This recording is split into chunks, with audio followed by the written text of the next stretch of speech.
Shalom, saudara yang dikasihi dalam Tuhan, selamat pagi. Senang hari ini saya bisa berjumpa kembali dengan saudara dimanapun saudara berada. Dan pagi ini kita bersyukur saudara untuk hari yang baru yang Tuhan sediakan untuk kita semua. Sungguh besar anugerah dan penyertaan Tuhan di dalam kehidupan kita. Mari saudara, sebelum kita merenungkan kebenaran firman Tuhan, kita berdoa terlebih dahulu. Bapa kami di sorga, kami mengucap syukur untuk hari yang baru yang Tuhan sediakan, untuk pemeliharaan, penjagaan yang Tuhan berikan. Tuhan, mari Engkau berbicara kembali lewat renungan pada hari ini kepada kami pribadi lepas pribadi. Terima kasih Bapa, dalam nama Tuhan Yesus kami berdoa dan kami mengucap syukur. Amin. Saudara, renungan kita hari ini terambil dari Ayub 1 ayat 21. Saya akan bacakan ayat ini untuk kita bersama. Dengan telanjang aku keluar dari kandungan ibuku. Dengan telanjang juga aku akan kembali ke dalamnya. Tuhan yang memberi, Tuhan yang mengambil. Terpujilah nama Tuhan. Saudara, hidup ini kadangkala tidak sejalan dengan apa yang kita harapkan dan apa yang kita inginkan. Kadangkala kesulitan, pergumulan datang dan menghampiri kehidupan kita.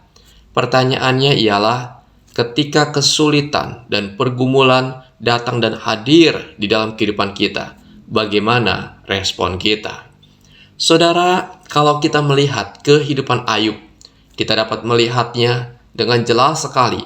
Ayub syarat dengan tragedi. Bagaimana pergumulan dan kesulitan hadir di dalam kehidupannya.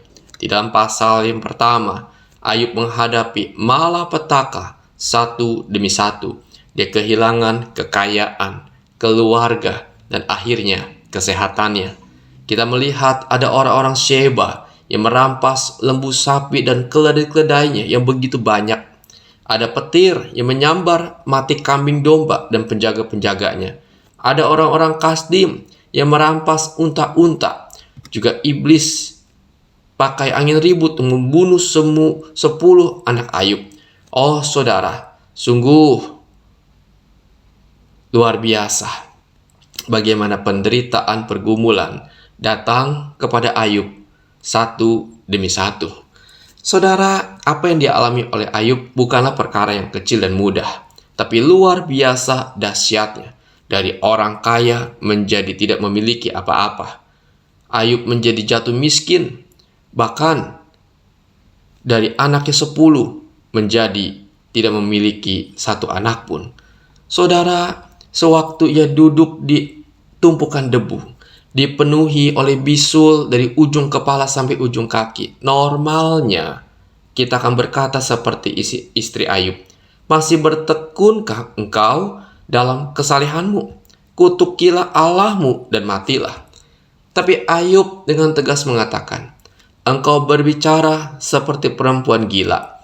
Apakah kita mau menerima yang baik dari Allah, tapi tidak mau menerima yang buruk?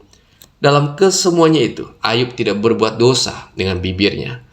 Saudara, selain itu, kita juga dapat melihat respon Ayub. Ayub tidak lari dari kenyataan. Ayub tahu dan sadar atas apa yang sedang terjadi di dalam kehidupannya. Ia kehilangan apa yang dimilikinya. Ia kehilangan anak-anaknya. Ia kehilangan martabatnya sebagai orang terpandang. Namun, ia tidak lari dari kenyataan yang terjadi. Ia tidak menjadi gila atau lepas kontrol ketika kehilangan atas apa yang dimilikinya. Yang kedua, saudara, Ayub juga tidak menyalahkan siapapun juga. Di dalam bacaan yang kita baca, kita tidak mendapati Ayub marah dan menyalahkan orang-orang Sheba, orang-orang Kasdim yang telah merampas kambing domba, lembu sapi yang dimilikinya, atau berniat membalas dendam kepada mereka. Ayub juga tidak marah kepada Tuhan ketika petir dan angin topan membunuh anak-anaknya. Ayub tidak menggugat Tuhan dengan berkata, bukankah aku telah hidup saleh di hadapanmu? Bukankah aku telah menjadi orang yang dermawan? Tapi mengapa engkau menimpakan segala yang buruk kepadaku? Saudara, Ayub tidak melakukan semua itu. Ayub tidak menyalahkan siapapun juga atas apa yang terjadi. Tetapi kita melihat saudara, Ayub datang dan menyembah kepada Tuhan. Ayub bersujud sampai muka ke tanah dan menyembah Tuhan. Saudara, sikap ini adalah sikap merendahkan diri di hadapan Tuhan. Suatu sikap yang menunjukkan ketidakberdayaan, ketidakmampuannya untuk mengerti apa yang sedang terjadi kepada dirinya. Sekalipun Ayub adalah orang yang kaya dan terpandang, namun Ayub tidak menunjukkan egonya. Ia tidak menjadi sombong dan marah, tapi ia merendahkan dirinya di hadapan Tuhan. Ia menyembah Tuhan, meminta belas kasihan Tuhan. Artinya ia meminta hikmat dan kekuatan dari Tuhan atas apa yang ia alami. Karena itu, dengan segala kehancuran hatinya, ia datang kepada Tuhan dan menyadari bahwa Tuhan adalah Allah yang berdaulat atas segala sesuatu yang terjadi di dalam kehidupannya. Sehingga dia berkata, dengan telanjang aku keluar dari kandungan ibuku, dengan telanjang juga aku akan kembali ke dalamnya. Tuhan yang memberi, Tuhan yang mengambil. Terpujilah nama Tuhan. Oh saudara, Ayub dengan rendah hati berkata, Tuhan yang memberi dan Tuhan yang mengambil. Ia tetap bersyukur kepada Tuhan.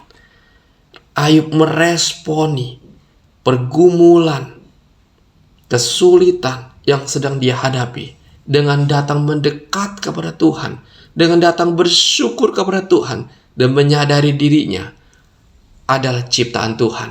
Apa yang dia miliki dari Tuhan dan dia kembalikan kepada Tuhan. Saudara, sampai di sini kita melihat Ayub mengalami pembentukan yang tidak mudah melalui pergumulan hidup yang dilaluinya. Tetapi dia bisa meresponinya dengan menerima pergumulan yang ada, menjalaninya, dan akhirnya bisa menang di atas pergumulan tersebut. Sehingga membawa ia mengenal Allah dengan benar dan mendalam.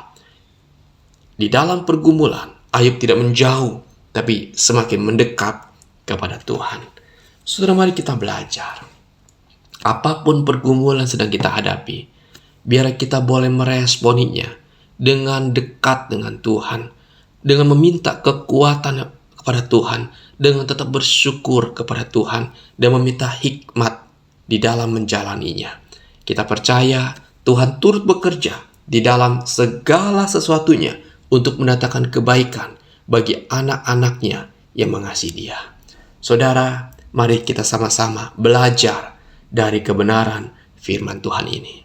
Kiranya renungan ini boleh memberkati saudara sekalian. Mari kita berdoa. Bapa di sorga, hidup tidak selalu mudah ya Tuhan. Ada kesulitan, ada sakit penyakit, ada masalah ekonomi, ada masalah yang tak terduga datang.